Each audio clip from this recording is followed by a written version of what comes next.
Dahil sa kabi-kabilang insidente ng pananakit sa hayop, nagpaalala ang mga eksperto na kailangan ding respetuhin ang space ng mga hayop.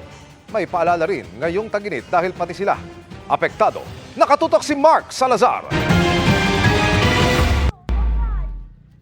Malaki man o maliit, may breed man o wala ang mga pets, malapit daw talaga sa puso ng mga Pinoy. Certified pet lover daw ang mga Pilipino. Sabi sa survey ng social weather stations noong isang taon. 64% daw ng mga household sa bansa, mga pet owners. At sa bilang na yan, 78% ay dog owners. Sabi pa sa isang survey noong 2021, Pilipinas daw ang may pinakamaraming dog owners sa Asia na nasa 67%. Whitey, sit. Good boy. Good boy.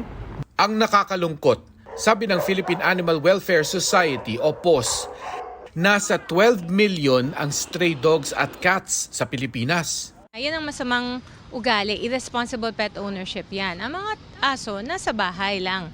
They're part of the family. Kung yung 3-year-old child mo, hindi mo pawawalan sa daan para sabihin, babalik din naman yan eh. Kung di mo yun gagawin sa anak mo, huwag mo din gagawin sa aso mo. Kaya nakakapagtaka pa ba kung base sa datos ng Department of Health mula 2022 hanggang unang 6 na buwan ng 2023, pumalo sa mahigit 18,000 ang naitalang dog bite injuries sa buong bansa.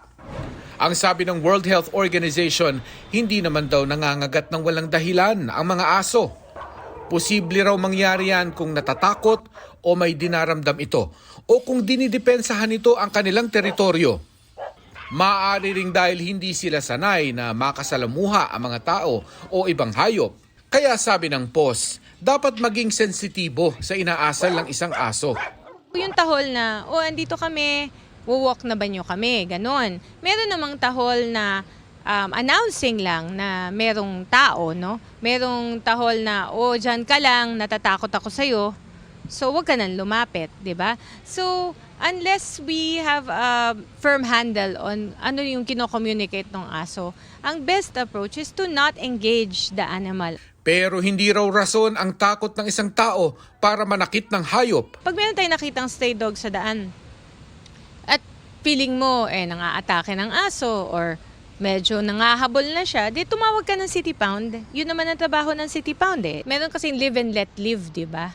Pag hindi ka naman inano, bakit mo pursue actively? Dapat daw irespeto mo ang espasyo ng asong hindi mo kilala. Mas lalong umiwas at maging observant sa kilos nila, lalo kapag tag-init. Dahil ayon naman sa Harvard Medical School, mas malamang na mangagat ang aso kapag iritable sa init. Dumistansya rin kapag may pack o nakagrupong aso dahil territorial sila. Ang mga inahing aso o pusa, lalo na kapag bagong panganak at nasa tabi pa niya ang mga anak niya, ay hindi mo dapat nilalapitan o hinahawakan.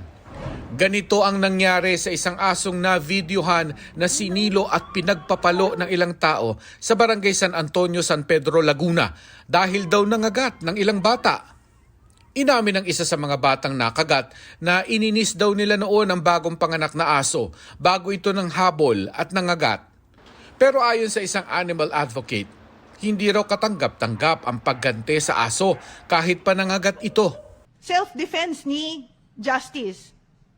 Siya ang nagde-defende sa sarili niya at sa mga tuta niya. Kinupkop at ginagamot ngayon ng grupo ni Rina ang aso na nabasag daw ang panga dahil sa nangyari. Para sa GMA Integrated News, Mark Salazar. Nakatutok 24 oras.